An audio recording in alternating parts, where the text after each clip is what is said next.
Bienvenidos a este estudio especial acerca de la purificación del santuario. Vamos a estudiar profundamente este tema para despejar muchas dudas y poder tener esta verdad completa en el corazón y en la mente y no ser engañados por Satanás a través de falsas teorías y doctrinas. Así que bienvenido, bienvenida, un saludo fraternal, un abrazo grande a la distancia en el nombre de nuestro Señor Jesucristo. Alabamos su nombre porque solo Él es digno de toda gloria, de toda honra y de toda alabanza. No lo olvides, un servidor, Ismael Carvajal, quien quiero permitir que el Espíritu Santo me utilice como un instrumento para llevar este mensaje a tu corazón. Vamos a orar, te invito a que me acompañes. Vamos a pedir al Espíritu Santo, quien reveló todas estas cosas, que hoy nos las haga entender a través de su palabra. Oremos. Te damos gracias, amado Señor y Padre eterno, por darnos esta preciosa oportunidad de poder seguir estudiando tu palabra. Necesitamos conocer la verdad para que la verdad nos haga libres del engaño, del pecado, para vivir en esa libertad en Cristo Jesús. Rogamos que nos enseñes esta verdad tan sólida que es la verdad del santuario y la obra que tú has entrado a hacer en el lugar santísimo. Hay falsas teorías, hay inventos satánicos que muchos que se han dejado guiar por el enemigo han trastornado esta verdad y muchos se han ido por caminos equivocados. Danos claridad de pensamiento al estudiar y que podamos ser guiados por tu Espíritu a toda verdad. En el nombre poderoso de Jesús, nuestro Señor y Salvador y nuestro gran sumo sacerdote, en Él oramos. Amén y amén. Pues bien, mis amados, es una oportunidad muy bella que Dios nos da de poder profundizar en este tema. Es el ataque más certero al cual Satanás apunta, porque él sabe que quienes comprendan la verdad del santuario, en especial la obra que ahora se está realizando en el lugar santísimo, saldrán de los engaños para vivir una vida de preparación, de rectitud y finalmente de santidad, ya que a eso apunta la obra que Jesús quiere hacer por nosotros a través del santuario. Pues bien, mis amados, ¿qué es el santuario? El Señor le permitió a Moisés edificar un santuario en el desierto y a través de él iba a mostrarlas a través de estas sombras, las realidades eternas del ministerio de nuestro Señor Jesucristo en el verdadero tabernáculo que hizo Dios y no el hombre. Quiero que vayamos al libro de Hebreos rápidamente. Libro de Hebreos capítulo 8. Y veamos lo que dice allí. Dice, ahora bien, el punto principal de lo que venimos diciendo es que tenemos tal sumo sacerdote, el cual se sentó a la diestra del trono de la majestad en los cielos. Él es ministro del santuario de aquel verdadero tabernáculo que levantó el Señor y no el hombre. Así que Jesús está ministrando en el verdadero tabernáculo. El que edificó Moisés solo era sombra del verdadero santuario en el cielo. Y por eso necesitamos saber qué era lo que sucedía diariamente y durante cada año en las ceremonias y ritos que se realizaban en el santuario que edificó Moisés y que el Señor le mandó allí en Éxodo capítulo 25, versículo 8. Pues dice allí en Éxodo capítulo 25, versículo 8, lo siguiente. Vamos allí rápidamente. Dice, y me edificarán un santuario y habitaré en medio de ellos, conforme a todo lo que yo te mostré, así haréis el diseño del tabernáculo y el diseño de todos los utensilios. Así que no fue una invención de Moisés, él lo hizo todo conforme a Dios se lo mostró y lo escribió.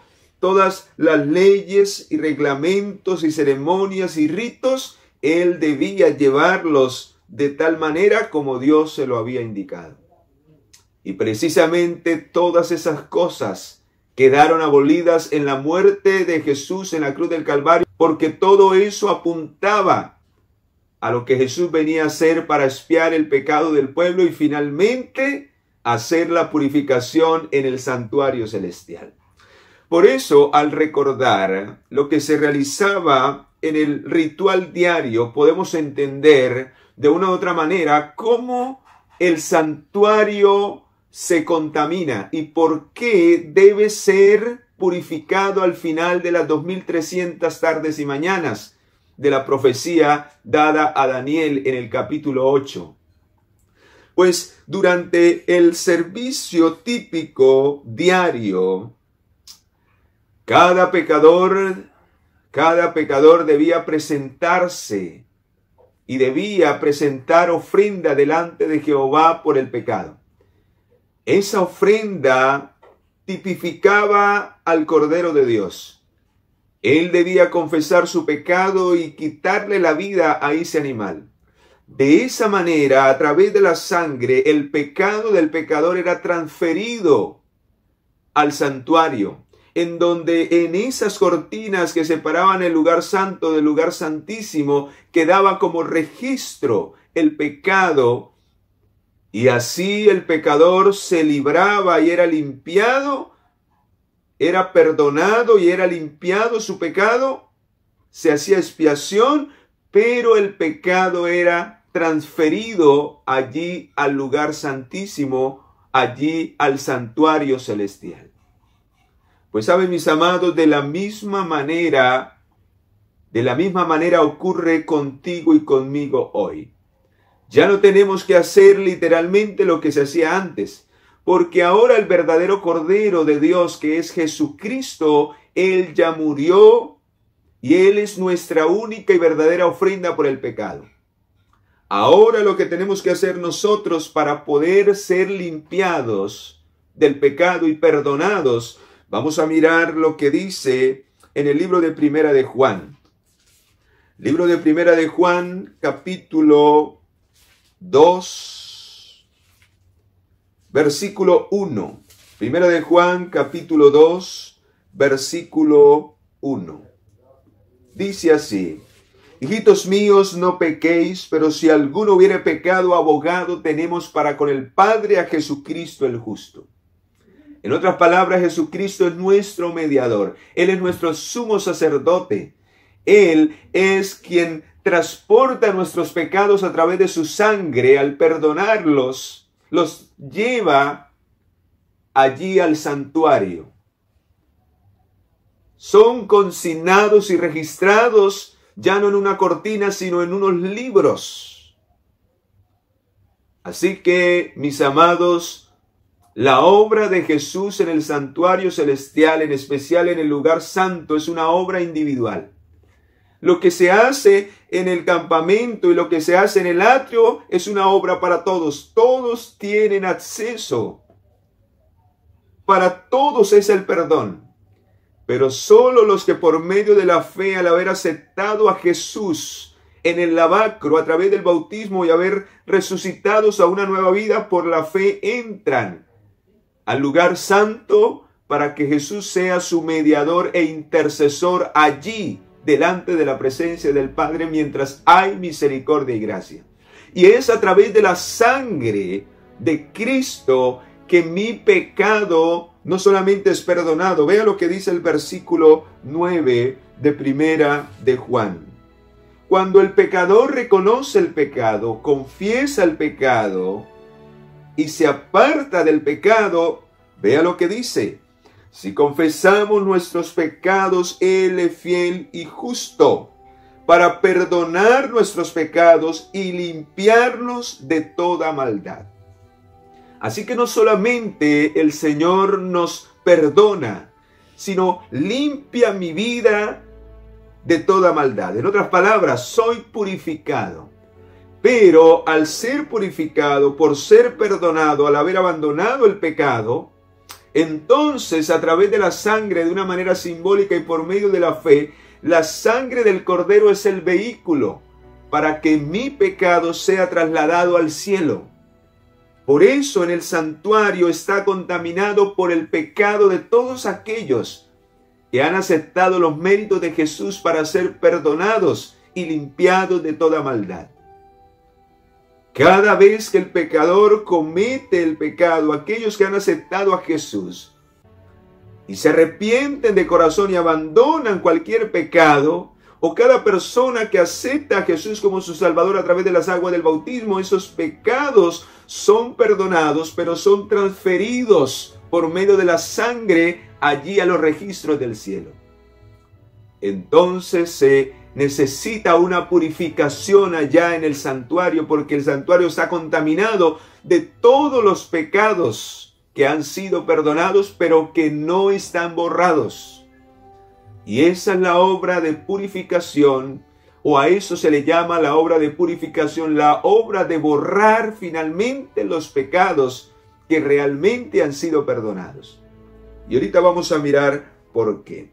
Y por eso en Daniel capítulo 8, el Señor presenta que hasta cierto momento la purificación comenzaría en el santuario celestial. Mis amados, quiero compartir lo que dice para reafirmar lo que hemos estudiado hasta el momento. Dice la página del Conflicto de los Siglos, la página 379. Escucha lo que dice allí. El servicio típico enseña importantes verdades respecto a la expiación.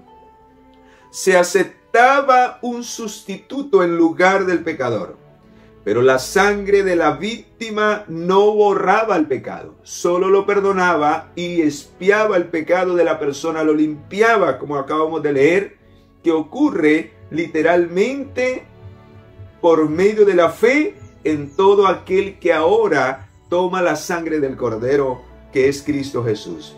Dice, solo proveía un medio para transferirlo al santuario celestial.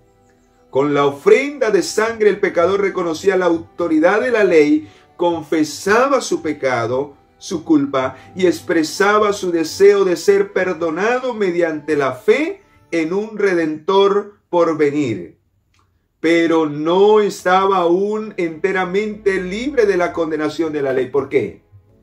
Porque, mis amados, todo pecado que haya sido confesado y haya sido perdonado, pero finalmente el pecador vuelve al mismo pecado, quizás podamos haber dejado cierto mal hábito, cierta tendencia en que hemos caído, pero he escuchado y he visto cómo personas vuelven otra vez al mismo lodo del pecado. O sea, esos pecados que un día fueron perdonados, pero que vuelven a ser practicados, aparecen otra vez delante de la presencia de Dios. Aparecen vigentes allí.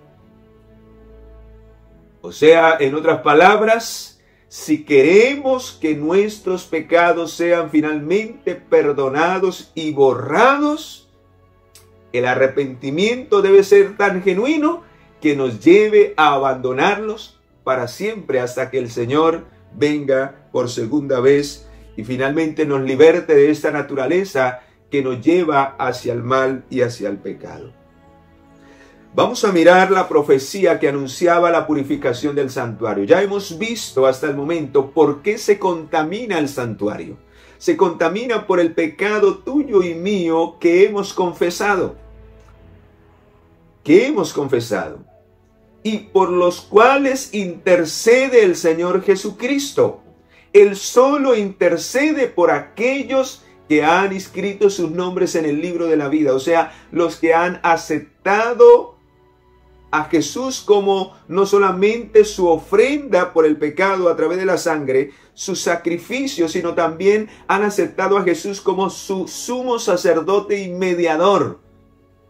Como lo dice Primera de Timoteo 2:5. Vamos a mirar eso antes de pasar a los 2300 días o tardes y mañanas, para que entonces podamos entender por qué Dios da esa profecía y por qué se debe purificar el santuario y de qué se purifica. Ya vamos entendiendo el por qué. Dice aquí, en el versículo 5 de Primera de Timoteo 2, pues hay un solo mediador entre Dios y los hombres, Jesucristo hombre.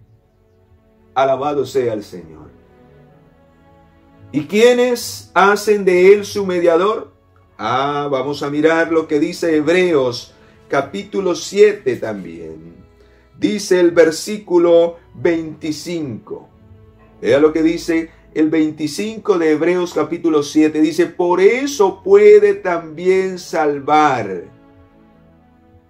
perpetuamente a los que por él se acercan a Dios, viviendo siempre para interceder por ellos. O sea, los que se acercan a través de la fe en Jesucristo, los que viven por fe en el sacrificio y en la obra que Él está realizando, los que cada día se purifican del pecado. ¿Cómo se acercan? A través de un verdadero arrepentimiento y una entrega y confesión del pecado. Él entonces vive para interceder y para salvarnos de la condenación del pecado a través de su sangre.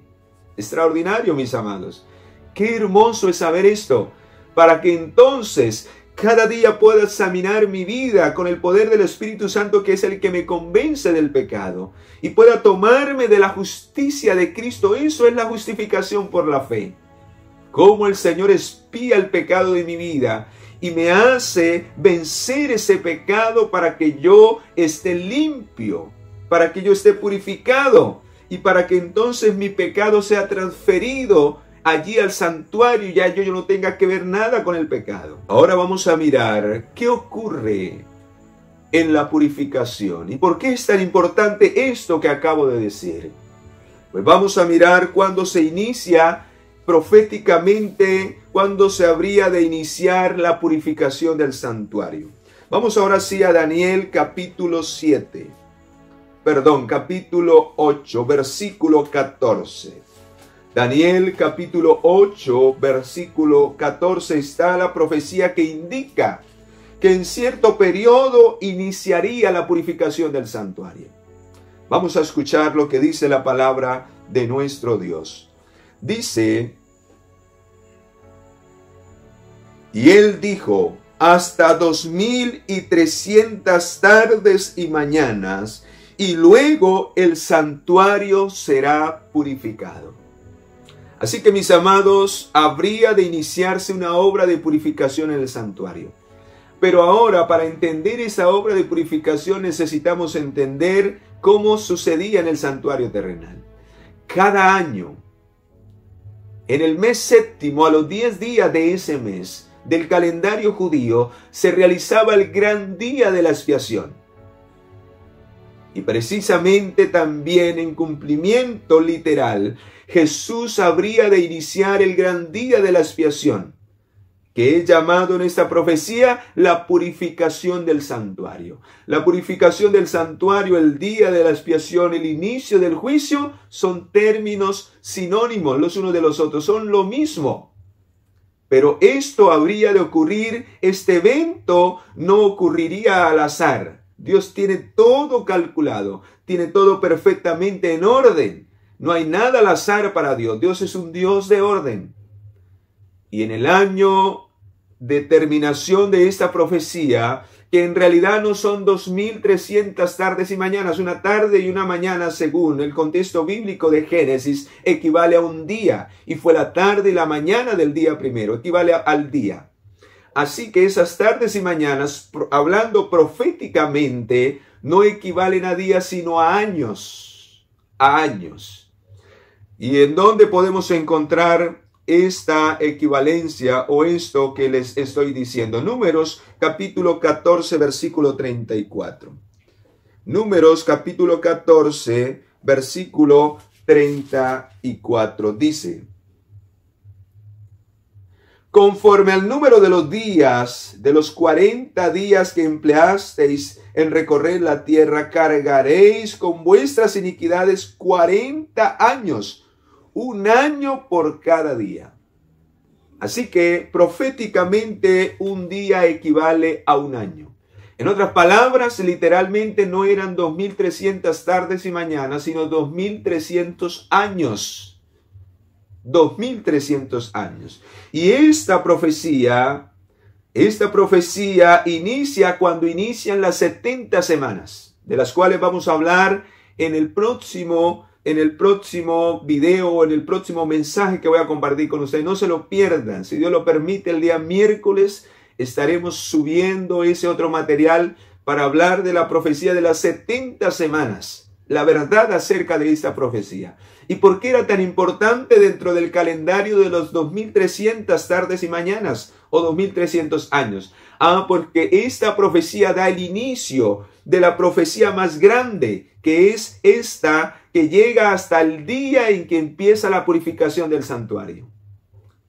Esas 70 semanas estaban determinadas especialmente y era un tiempo de oportunidad y de gracia para el pueblo literal, para el pueblo judío en los tiempos del Señor.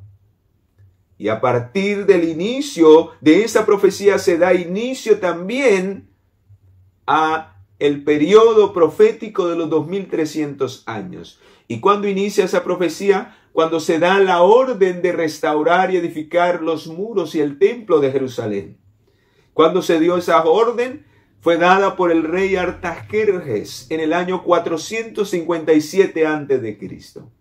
Allí en esa fecha inician las 70 semanas, pero también inicia los 2300 años. En el séptimo reinado, o a los 7 años de reinar este rey, se da la orden. Se dieron órdenes anteriores, pero nunca se hizo o se realizó realmente algo. Solo se inicia realmente en el tiempo de Nehemías esta reconstrucción en ese año específicamente, y en ese año se inicia entonces las 70 semanas y la profecía de los 2300 años. Por eso esas 70 semanas, luego vamos a explicar cuántos años son, pero desde el año 457 hasta el año 1844 suman 2300 años. En otras palabras, la profecía de los 2300 años y el santuario sería purificado, entonces terminarían en el otoño del 22 de octubre del año 1844. Porque en esa fecha era en el otoño donde se realizaba literalmente en el santuario terrenal esta fiesta o este día solemne de la expiación. Oh, mis amados, qué extraordinario el por qué es necesario estudiar estas cosas. Vamos a Levíticos capítulo 16 para corroborar todo esto que estamos diciendo acerca del día de la expiación. Vea lo que sucedía ese día cuando llegaba y cómo se preparaban para hacer la expiación en el santuario terrenal, símbolo del santuario celestial. Vamos a leer el versículo 29. Si usted mira todo el capítulo 16, por causa del tiempo no lo podemos leer, pero usted lo puede estudiar. Y ahí muestra cómo se realizaba la expiación en ese día. Y todo es símbolo de lo que está sucediendo y de lo que va a suceder. Porque todavía no ha terminado la purificación del santuario. Pero de una u otra manera, dice el versículo 29, esto tendréis por estatuto perpetuo. En el mes séptimo, a los 10 días del mes, afligiréis vuestras almas, y ninguna obra haréis, ni el natural ni el extranjero que habitar entre vosotros, porque en este día se hará expiación por vosotros, y seréis limpios de todos vuestros pecados delante de Jehová. ¿Qué era lo que aseguraba finalmente que los pecados fuesen borrados para siempre? El día de la expiación. Porque allí estaban perdonados. Pero solo cuando se borraban para siempre, el pueblo de una u otra manera ya descansaba. Porque ya eran totalmente limpios. Porque ya se borraba el registro que había en el santuario. Ya habían sido perdonados. Pero no habían sido borrados. Quiero compartir lo que dice lo que dice la inspiración divina acerca de este asunto, acerca de esto. Saben, mis amados, la purificación del santuario es el mismo evento de las bodas del Cordero. Cuando el Señor en la parábola de las 10 vírgenes se proclama y se oye una voz: aquí viene el esposo.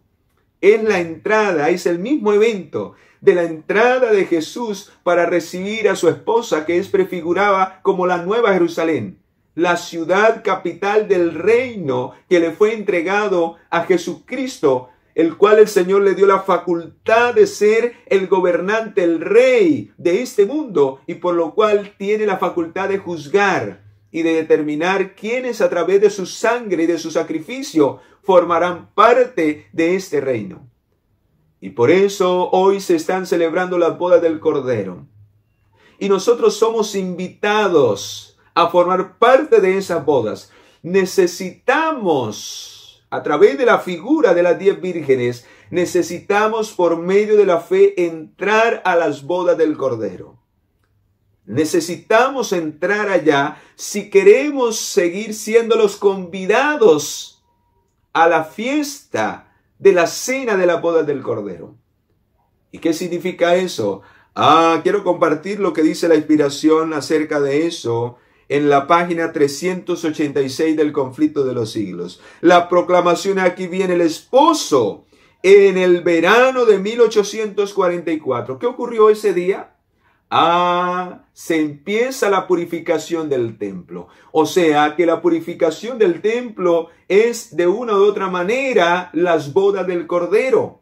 Cómo el Señor expía el pecado de su pueblo, purifica el santuario del pecado de su pueblo, para que finalmente los que persistieron en el perdón a través de la sangre de Jesús y fueron limpiados al ser perdonados, sean dignos de estar con Él en la fiesta, en la gran cena de la boda del Cordero. Por eso, por medio de la fe, debemos estar presentes en las bodas del Cordero, que representa la purificación del santuario celestial. Es allí donde finalmente se le dará el reino a todos aquellos que hayan participado de las bodas del Cordero, o sea, de la purificación del santuario. Dice: he aquí viene el esposo. En el verano de 1844 indujo a miles de personas a esperar el advenimiento inmediato del Salvador. En el tiempo señalado vino el esposo no a la tierra, escucha, como el pueblo lo esperaba, sino hasta donde estaba el anciano de días en el cielo, a las bodas. Es decir, en ese momento inician las bodas del Cordero, que prefiguraba la purificación del santuario. Dice: para recibir su reino. Para recibir su reino, y entonces se inicia el momento de la verificación de quiénes serán dignos. Por eso solo aquellos que por fe entren al lugar santísimo, a las bodas del Cordero, transfiriendo sus pecados perdonados, solo Él puede interceder por ellos, solo Él puede perdonarnos, y solo aquellos que cuando se termine la gracia y la oportunidad, sus pecados hayan sido totalmente perdonados y abandonados, porque el resultado de la verdadera fe y del verdadero arrepentimiento son las obras. O sea que las obras manifiestan si mi fe es verdadera y si mi pecado realmente ha sido abandonado.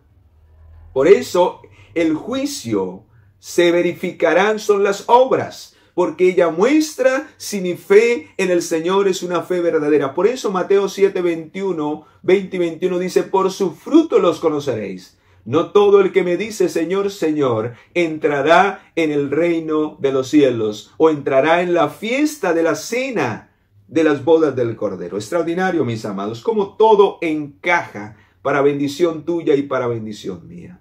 Entonces, mis amados, el acto de la purificación, escucha muy bien, el acto de la purificación es el acto de borrar los pecados del santuario celestial. Pero ya vimos que primero tiene que haber un proceso en nosotros. El pecado no debe morar en mi vida. debe ser transferido al cielo. Y lo que certifica que he abandonado ese pecado para siempre es que aparece en el registro perdonado. Ahora vamos a mirar cuándo realmente, si es así, cuándo es borrado realmente, si es necesario un verdadero arrepentimiento. Escucha, vamos a mirar lo que dice el libro de Hechos capítulo 3.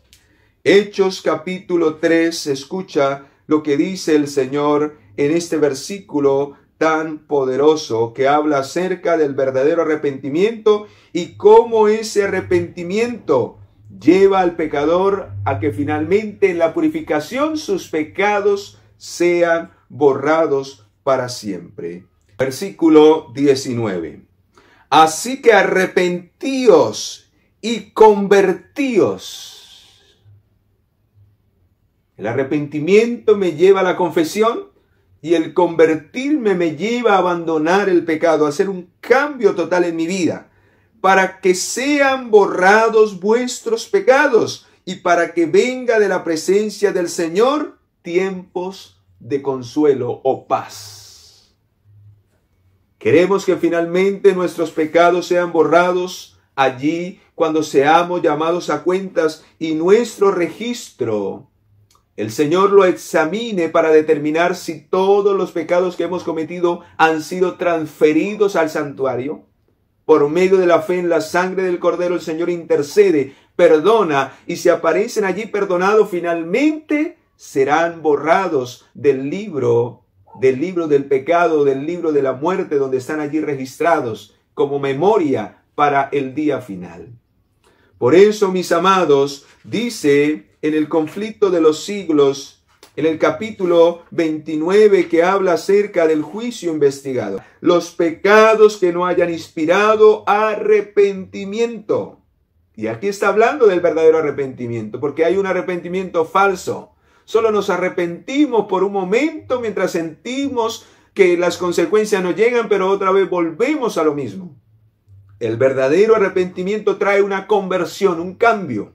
Dice, y no hayan sido abandonados los pecados que no hayan inspirado arrepentimiento del verdadero y no hayan sido abandonados, no serán perdonados ni borrados del libro de memoria, sino que permanecerán como testimonio contra el pecador en el día final. Por eso, mis amados, quiero llevarlos a un último texto que nos muestra acerca de esto que acabo de decir y que certifica y encierra todo, el cómo no podemos seguir jugando con la misericordia y la gracia del Señor, porque finalmente el Espíritu de Dios se retirará de nuestra vida.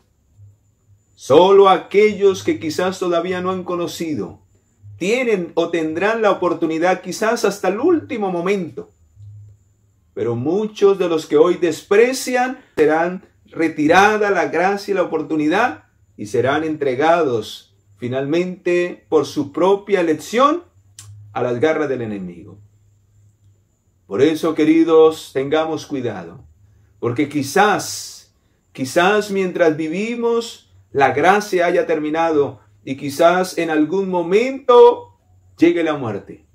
Eso depende de los privilegios y oportunidades que tú hayas tenido y hayas despreciado. No lo digo yo, lo dice la palabra del Señor. Él lo determina hasta qué momento nos dará oportunidad. Eso no lo determina ningún ser humano, solo Dios. Y solo Dios sabe si hemos tenido la oportunidad de conocer y hemos rechazado o si no. Vea lo que dice en el libro de Hebreos. Quiero sustentarlo porque no puedo decir nada si no es de acuerdo a un escrito está. Si pecamos voluntariamente, versículo 26, después de haber recibido el conocimiento de la verdad. Si pecamos, si seguimos en el pecado y la muerte nos llega, nos sorprende en el pecado voluntario que es el rechazo de la verdad, que es el rechazo de lo que Dios nos ha dicho que no hagamos. Dice, ya no quedará más sacrificios por los pecados, sino una horrenda expectación de juicio y de hervor que habrá de devorar a los adversarios. si en el tiempo de Moisés, por el testimonio de 2 o 3, muera irreprensible el pecador, ¿cuánto mayor castigo pensáis que merecerá el que pisotee al Hijo de Dios y tenga por inmunda la sangre del pacto en la cual fue santificado y ofenda al Espíritu de gracia? Así que, mis amados, hay que tener cuidado con ese tipo de pensamientos. Porque quizás por rechazar tanto el llamado del Espíritu Santo al arrepentimiento y persistir en el pecado, finalmente el enemigo tome control de nuestras vidas y nosotros ni siquiera lo percibimos, porque el pecado nos ha engañado. Y quizás hayamos cometido afrenta contra el Espíritu Santo. Cuidado, mis amados, porque Él es el único que nos lleva al verdadero arrepentimiento. Yo puedo decir que me arrepiento en el último momento, pero será un verdadero arrepentimiento cuando he despreciado durante toda mi vida y he vivido en el pecado. ¿Será que sí? En el último segundo hay que analizarlo. Y la palabra del Señor es muy contundente. Por eso, si hoy recibes el llamado del Señor, hoy es el día de salvación. No dejes para mañana, porque puede ser tarde. Mientras hay vida, hay esperanza. ¿Te gustaría aprovechar este llamado para abrir tu corazón y confesar tu pecado y transferirlo al santuario celestial? Para que el Señor hoy te perdone y finalmente en la purificación sea borrado para siempre tu pecado y puedas ser digno de estar con Él en las bodas, porque necesitamos primero estar en las bodas por medio de la fe. Al transferir nuestros pecados con la sangre del Cordero entramos a las bodas.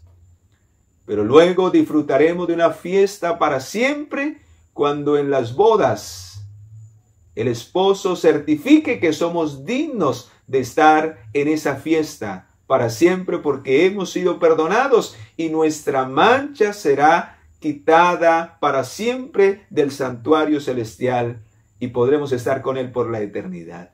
Oremos y coloquemos nuestras vidas. Te voy a dar unos segundos para que tú confieses cualquier pecado oculto. Si no has entregado tu vida por medio de la fe, hoy la puedas entregar y puedas dar el paso del bautismo para que realmente ese paso de fe a través de esa obra pueda el Señor vindicar tu vida delante del cielo y escribir su nombre en el libro de la vida. Padre, gracias por darnos este llamado y esta preciosa oportunidad de acercarnos al trono de tu gracia. Gracias porque a través de la sangre del Cordero podemos tener acceso a las bodas, a la purificación del santuario, para que finalmente de allí salgamos dignos de estar en la cena, en la gran fiesta, que es prefigurada a través de los tabernáculos, en la fiesta que seguía al día de la expiación.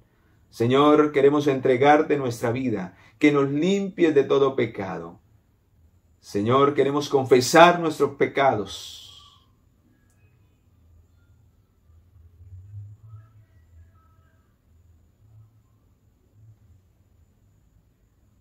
Cada quien, oh Padre, está confesando cualquier pecado oculto, cualquier cosa que lo está separando de tu presencia. Algunos están abriendo su corazón. Señor, perdónales, acéptales a través de la sangre del Cordero. Perdónales sus pecados y que el Espíritu Santo pueda hacer una obra verdadera de arrepentimiento en su mente y en su corazón, para que haya un cambio, una transformación a través de sus obras, a través de sus palabras, ahora puedan vivir realmente para la gloria tuya. Séllanos con tu Espíritu y límpianos con la sangre del Cordero, pues en el nombre de Jesús, nuestro Señor y Salvador, lo suplicamos y lo pedimos. Amén y amén. Mis amados, me alegró estar con ustedes nuevamente a través de este mensaje poderoso y profundo.